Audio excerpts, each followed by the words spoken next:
ರಥಸಪ್ತಮಿ ಅಂತ ಹೇಳೋದು ಬಹಳ ವಿಶೇಷವಾದ ದಿನ ಅಂತ ಹೇಳಲಾಗುತ್ತೆ. ವರ್ಷದಲ್ಲಿ ಯಾವುದೇ ಒಂದು 2 ದಿನದಲ್ಲಿ ನಾವು ಯಾವ ಒಂದು ಒಳ್ಳೆಯ ಕಾರ್ಯಕ್ರಮಕ್ಕೂ ಮುಹೂರ್ತವನ್ನು ನೋಡದೆ ಹಾಗೆ ಒಂದು ಒಳ್ಳೆಯ ಕಾರ್ಯಕ್ರಮನ ಮಾಡ್ಬೋದು ಅಂತ ಹೇಳಿದ್ರೆ, ಆ 2 ಕಾರ್ಯಕ್ರಮಗಳಲ್ಲಿ ಮೊದಲನೆಯದು ರಥಸಪ್ತಮಿ, ಇನ್ನೊಂದು ಅಕ್ಷಯ ತೃತೀಯ ಅಥವಾ ಬಸವ ಜಯಂತಿ. ಮೊದಲನೆಯದಾಗಿ ನಮಗೆ ರಥಸಪ್ತಮಿ ಅನ್ನೋದು ಬರುತ್ತೆ. ಈ ಒಂದು ದಿನದಲ್ಲಿ ನೀವು ಯಾವುದೇ ಒಂದು ಹೊಸ ಕಾರ್ಯಕ್ರಮ ಅಥವಾ ಹೊಸ ಒಂದು ಕೆಲಸವನ್ನು ಶುರು ಮಾಡಿಕೊಂಡಿದ್ದೆ ಆದಲ್ಲಿ ಅದು ಖಂಡಿತ ಯಶಸ್ಸನ್ನು ಕೊಡುತ್ತೆ ಅಂತ ಹೇಳಲಾಗುತ್ತೆ. ಇದು ಈಗಲ್ಲ, ಬಹಳ ಹಿಂದಿನಿಂದ ಬಂದಂತಹ, ಹಾಗೆ ಋಷಿಮುನಿಗಳು ನಮಗೆ ನೀಡಿರುವ ವರ, ದೇವರು ನಮಗೆ ನೀಡಿರುವ ವರ ಅಂತ ಹೇಳಬಹುದು. ಈ ದಿನ ಕೆಲವರು ಹೇಳೋ ಪ್ರಕಾರ ಸೂರ್ಯನ ಜನ್ಮದಿನವಾಗಿದೆ. ಹಾಗೆ ಜನ್ಮ ವಾರ್ಷಿಕೋತ್ಸವದ ರೀತಿ ಈ ಒಂದು ರಥಸಪ್ತಮಿಯನ್ನು ನಾವು ಆಚರಣೆ ಮಾಡಲಾಗುತ್ತೆ. ಈ ವರ್ಷದಲ್ಲಿ ರಥಸಪ್ತಮಿ ಯಾವಾಗ ಬಂದಿದೆ ಅಂತ ತಿಳಿಯೋಣ.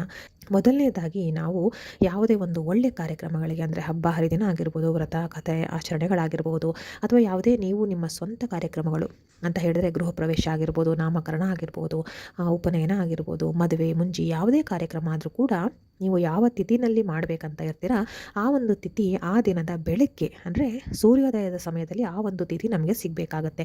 ಆಗ ಆ ರೀತಿ ಸಿಕ್ಕರೆ ಮಾತ್ರ ನಾವು ಆ ದಿನವನ್ನು ನಮಗೆ ಶ್ರೇಷ್ಠವಾದ ದಿನ ಅಥವಾ ಆ ತಿಥಿ ಪ್ರಕಾರವಾದ ದಿನ ಅಂತ ನಾವು ಆ ಲೆಕ್ಕಕ್ಕೆ ತಗೊಂಡು ಆ ಒಂದು ಕಾರ್ಯಕ್ರಮನ ನೆರವೇರಿಸಬೇಕಾಗತ್ತೆ. ಅದೇ ರೀತಿ ಈ ವರ್ಷದಲ್ಲಿ ರಥಸಪ್ತಮಿ ಬಂದಿರುವಂಥದ್ದು ಜನವರಿ 25ನೇ ತಾರೀಕು ಭಾನುವಾರದ ದಿನ ಈ ಒಂದು ರಥಸಪ್ತಮಿ ಬಂದಿರುತ್ತೆ. ಈಗ ಯಾವ ಸಮಯದಲ್ಲಿ ಈ ಒಂದು ಸಪ್ತಮಿ ತಿಥಿ ಶುರುವಾಗುತ್ತೆ, ಹಾಗೆ ಯಾವ ಸಮಯಕ್ಕೆ ಇದು ಕೊನೆಗೊಳ್ಳುತ್ತೆ, ಹಾಗೆ ಇದರ ಆಚರಣೆ ಹೇಗೆ ಅನ್ನೋದನ್ನು ನಾನು ಈಗ ಹೇಳ್ತಾ ಹೋಗ್ತೀನಿ. ಹಾಗೆ ನಿಮಗೆ ಈ ಮಾಹಿತಿ ಸ್ವಲ್ಪ ಆದರೂ ಇಷ್ಟ ಆಯಿತು ಅಂತ ಹೇಳಿದ್ರೆ ನನ್ನ ಚಾನಲ್ ದಯವಿಟ್ಟು ಸಬ್ಸ್ಕ್ರೈಬ್ ಮಾಡ್ಕೊಳ್ಳಿ. ಹಾಗೆ ವಿಡಿಯೋಗೆ ಒಂದು ಲೈಕ್ ಕೊಡೋದನ್ನು ಮರಿಬೇಡಿ. ಹಾಗೆ ಈ ಒಂದು ಮಾಹಿತಿ ಯಾರಿಗಾದರೂ ಅವಶ್ಯಕತೆ ಇದೆ ಅಂತ ನಿಮಗನ್ಸಿದೆ ಆದಲ್ಲಿ ಇದನ್ನು ಶೇರ್ ಮಾಡೋದನ್ನು ಖಂಡಿತ ಮರಿಬೇಡಿ. ಈ ಒಂದು ಸಪ್ತಮಿ ತಿಥಿ ಅಂದರೆ ರಥ ಸಪ್ತಮಿ ಅಂತ ಏನು ಹೇಳ್ತೀವಿ, ಈ ಒಂದು ಸಪ್ತಮಿ ತಿಥಿ ನಮಗೆ ಶುರುವಾಗುವಂಥದ್ದು ಜನವರಿ 25ನೇ ತಾರೀಕು ಮಧ್ಯರಾತ್ರಿ 12:39. ಹಾಗೆ ಇದು ಈ ಒಂದು ಸಪ್ತಮಿ ತಿಥಿ ಕೊನೆಗೊಳ್ಳುವಂಥದ್ದು ಜನವರಿ 25ನೇ ತಾರೀಕು 11:10 ರಾತ್ರಿ. ಅಂದರೆ ನಮ್ಮ ಸಾಮಾನ್ಯ ಆಡು ಭಾಷೆಯಲ್ಲಿ ಹೇಳಬೇಕಂದ್ರೆ 24ರ ಮಧ್ಯರಾತ್ರಿ, ಅಂದರೆ ಆಗಲೇ ತಾರೀಕು 25ಕ್ಕೆ ಬಿದ್ದಾಗಿರುತ್ತೆ. ಯಾಕಂದರೆ ರಾತ್ರಿಯ 12 ಗಂಟೆ ದಾಟಿರುತ್ತೆ. ಹಾಗೆ ಕೊನೆಗೊಳ್ಳೋದು 25ರ ಮಧ್ಯರಾತ್ರಿಗೂ ಮುಂಚೆ, ಅಂದರೆ 26ನೇ ತಾರೀಕು ಅದು ಸೇರೋದಿಲ್ಲ, ಅದಕ್ಕೆ ಎಂಟ್ರಾಗೋದಿಲ್ಲ. ಸೊ ಓವರಾಲ್ ಇದು ಹೇಳಬೇಕಂದ್ರೆ ಪೂರ್ತಿಯಾಗಿ ಇದು ನಮಗೆ ಜನವರಿ 25ನೇ ತಾರೀಕು ಈ ಒಂದು ಸಪ್ತಮಿ ತಿಥಿ ನಮಗೆ ಸಿಗುತ್ತೆ. ಯಾಕೆ ಇದನ್ನು ಇಷ್ಟು ಡೀಟೇಲಾಗಿ ಹೇಳ್ತಾ ಇದ್ದೀನಿ ಅಂದರೆ, ಕೆಲವು ವರ್ಷಗಳಲ್ಲಿ, ಉದಾಹರಣೆಗೆ ಹೋದ ವರ್ಷ ಕೂಡ ಈ ಒಂದು ರಥಸಪ್ತಮಿ ಫೆಬ್ರವರಿ ತಿಂಗಳಲ್ಲಿ ಬಂದಿತ್ತು. 4ನೇ ತಾರೀಕು ಅಥವಾ 5ನೇ ತಾರೀಕು ಅನ್ನೋದು ಎಲ್ರಿಗೂ ತುಂಬಾ ಒಂದು ಕಸಿವಿಸಿ ಇತ್ತು, ಒಂಥರ ಕನ್ಫ್ಯೂಷನ್ ಇತ್ತು. ಯಾಕಂದರೆ ಇದೇ ರೀತಿ ಮುಹೂರ್ತಗಳಲ್ಲಿ ಬದಲಾವಣೆ ಆಗಿತ್ತು. ಕೆಲವರು ಒಂದೊಂದು ದಿನ ಕೆಲವರು 4ನೇ ತಾರೀಕು ಅಂದರೆ ಕೆಲವರು 5ನೇ ತಾರೀಕು ಅಂತ ಇದ್ದರು. ಹಾಗಾಗಿ ಈ ಸಲ ಅದು ಯಾವುದೇ ರೀತಿ ಕನ್ಫ್ಯೂಷನ್ ಇಲ್ಲ. 25ನೇ ತಾರೀಕಿಗೆ ಎಂಟ್ರಾಗಿರುತ್ತೆ.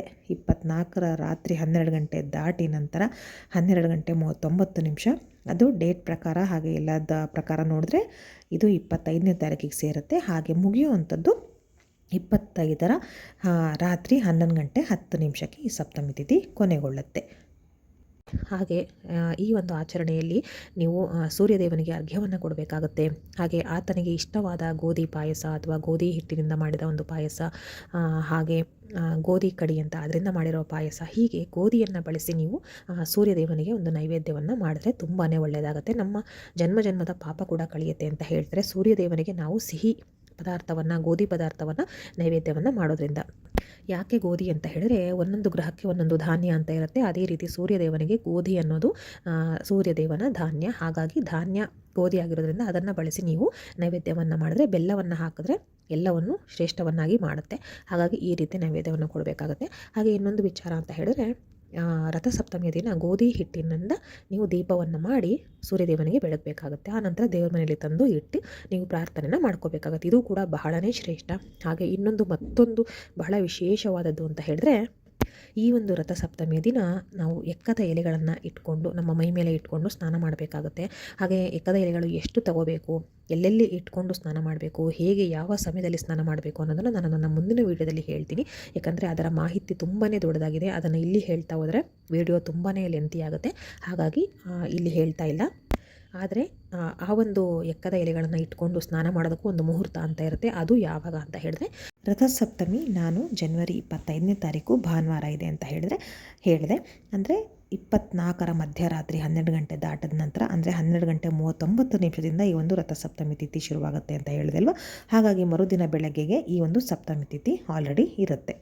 ಅದೇ ದಿನ ಬೆಳಗ್ಗೆ ಅಂದರೆ ಜನವರಿ 25ನೇ ತಾರೀಕು ಭಾನುವಾರದ ಬೆಳಗ್ಗೆ 5 ಗಂಟೆ 26 ನಿಮಿಷದಿಂದ 7 ಗಂಟೆ 13 ನಿಮಿಷದವರೆಗೂ ಈ ಒಂದು ಶುಭ ಮುಹೂರ್ತದಲ್ಲಿ ನೀವು ಎಕ್ಕದ ಎಲೆಗಳನ್ನು ಇಟ್ಕೊಂಡು ಸ್ನಾನ ಮಾಡಬೇಕು. ಬಹಳ ಅಂದರೆ ಬಹಳ ಶ್ರೇಷ್ಠವಾದ ಸ್ನಾನ.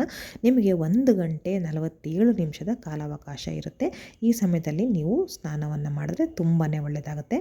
ಆ ನಂತರ ನೀವು ಬೇಕಿದ್ದರೆ ಸೂರ್ಯದೇವನಿಗೆ ಅರ್ಘ್ಯವನ್ನು ಕೊಟ್ಟು ಆನಂತರ ಮನೆಯೊಳಗೆ ಬಂದು ನೀವು ಪೂಜೆಯನ್ನು ಮಾಡಬಹುದು, ಅಥವಾ ನೀವು ಪೂಜೆಯನ್ನು ಮಾಡಿ ಆನಂತರ ಸೂರ್ಯದೇವನಿಗೆ ಅರ್ಘ್ಯವನ್ನು ಕೊಡಬಹುದು. ಅರ್ಘ್ಯ ಹೇಗೆ ಕೊಡಬೇಕು ಏನು ಅದನ್ನೆಲ್ಲವನ್ನು ಕೂಡ ನಾನು ಮುಂದಿನ ವಿಡಿಯೋದಲ್ಲಿ ಹಾಕ್ತೀನಿ. ಏನು ಎಕ್ಕದ ಎಲೆಗಳನ್ನು ಬಳಸಿ ನಾವು ಸ್ನಾನ ಮಾಡಬೇಕು, ಎಷ್ಟು ಎಕ್ಕದ ಎಲೆಗಳನ್ನು ತರಬೇಕು, ಅದು ಹೇಗೆ ನಾವು ಪೂಜಿಸಿ ಆನಂತರ ಸ್ನಾನಕ್ಕೆ ತೆಗೆದುಕೊಳ್ಳಬೇಕು, ಅದೆಲ್ಲವನ್ನು ಪೂರ್ತಿ ಡೀಟೇಲಾಗಿ ನಾನು ನೆಕ್ಸ್ಟ್ ವಿಡಿಯೋದಲ್ಲಿ ಅಪ್ಡೇಟ್ ಮಾಡ್ತೀನಿ. ಇದರಲ್ಲಿ ಹೇಳೋಕ್ಕಾಗ್ತಾಯಿಲ್ಲ, ದಯವಿಟ್ಟು ಕ್ಷಮೆ ಇರಲಿ. ಈ ಒಂದು ವಿಡಿಯೋ ತುಂಬ ಲೆಂತಿ ಆಗುತ್ತೆ ಅಂತ. ಹಾಗಾಗಿ ಇದೊಂದು ನೈವೇದ್ಯದ ವಿಚಾರ ಒಂದು ಕೂಡ ಹೇಳಿದ್ದೀನಿ. ಗೋಧಿ ಸಂಬಂಧಪಟ್ಟಂತೆ ನೀವು ನೈವೇದ್ಯಕ್ಕೆ ಸಿಹಿ ನೈವೇದ್ಯವನ್ನು ಕೊಡಬೇಕಾಗತ್ತೆ. ಹಾಗೆ ಕೆಂಪು ಹೂಗಳನ್ನು ತೆಗೆದುಕೊಂಡಿರಿ. ಕೆಂಪು ಹೂ ಅಂದರೆ ಸೂರ್ಯನ ಬಣ್ಣ ಕೆಂಪು ಅಥವಾ ಕೇಸರಿ ಅಂತ ಹೇಳಲಾಗುತ್ತೆ. ಹಾಗಾಗಿ ನೀವು ಕೇಸರಿ ಅಥವಾ ಕೆಂಪು ಬಣ್ಣದ ಹೂವನ್ನು ನೈವೇದ್ಯಕ್ಕೆ ದೇವರಿಗೆ ಏರಿಸೋದ್ರಿಂದ ಅದು ಕೂಡ ತುಂಬಾ ಒಳ್ಳೆಯದು. ಕೆಂಪು ಬಣ್ಣದ ಹೂವು ಯಾವುದೇ ಆಗಲಿ, ವಿಶೇಷವಾಗಿ ದಾಸವಾಳ ಹೂವು ಅಂದರೆ ಸೂರ್ಯದೇವನಿಗೆ ಬಹಳ ಪ್ರೀತಿ, ಅದು ಬೇಗ ತಲುಪತ್ತೆ ದೇವರಿಗೆ ಅಂತ ಹೇಳಲಾಗುತ್ತೆ.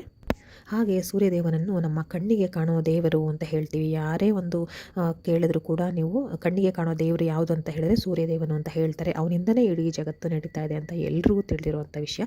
ಹಾಗಾಗಿ ವರ್ಷದಲ್ಲಿ ಆತನಿಗೆ 2 ದಿನ, ಒಂದು ಮಕರ ಸಂಕ್ರಾಂತಿಯ ದಿನ, ಹಾಗೆ ಅದಕ್ಕಿಂತಲೂ ವಿಶೇಷವಾಗಿ ರಥಸಪ್ತಮಿಯ ದಿನ ಈ ಒಂದು ಸೂರ್ಯದೇವನಿಗೆ ಅರ್ಘ್ಯವನ್ನು ಕೊಟ್ಟು ನೈವೇದ್ಯವನ್ನು ಮಾಡಿ ನಾವು ಪೂಜೆಯನ್ನು ಮಾಡಬೇಕಾಗುತ್ತೆ. ಹಾಗೆ ನಾನು ಹೇಳ್ದಂಗೆ ಗೋಧಿ ಹಿಟ್ಟನ್ನು ಬಳಸಿ ಅದರಿಂದ ದೀಪವನ್ನು ಕೂಡ ಹಚ್ಚಿ ಈ ಒಂದು ಸೂರ್ಯದೇವನಿಗೆ ನಾವು ಪೂಜೆಯನ್ನು ಮಾಡಬೇಕಾಗುತ್ತೆ. ಎಲ್ಲ ರೀತಿಯ ಪಾಪಕರ್ಮಗಳನ್ನು ಕಳೆದುಕೊಳ್ಳೋಕ್ಕೆ ಇದು ಒಂದು ವಿಶೇಷವಾದ ದಿನ ಅಂತ ನಾನು ಹೇಳ್ತೀನಿ. ಹಾಗೆ ಈ ಒಂದು ದಿನ ಮೂಗು ಚುಚ್ಚಿಸ್ಕೊಳ್ಳೋದು, ಕಿವಿ ಚುಚ್ಚಿಸ್ಕೊಳ್ಳೋದು, ಇದೆಲ್ಲದಕ್ಕೂ ನೀವು ಮುಹೂರ್ತ ನೋಡಬೇಕಾದಿಲ್ಲ, ಒಳ್ಳೆಯ ಸಮಯ ನೋಡಬೇಕಾದಿಲ್ಲ. ಈ ಒಂದು ರಥಸಪ್ತಮಿಯ ದಿನ ಧಾರಾಳವಾಗಿ ಹೋಗಿ ಈ ಒಂದು ಕೆಲಸಗಳನ್ನು ಮಾಡ್ಕೊಳ್ಬೋದು. ಮತ್ತೆ ಮುಂದಿನ ವಿಡಿಯೋದಲ್ಲಿ ಸಿಗ್ತೀನಿ. ಎಲ್ರಿಗೂ ಧನ್ಯವಾದಗಳು.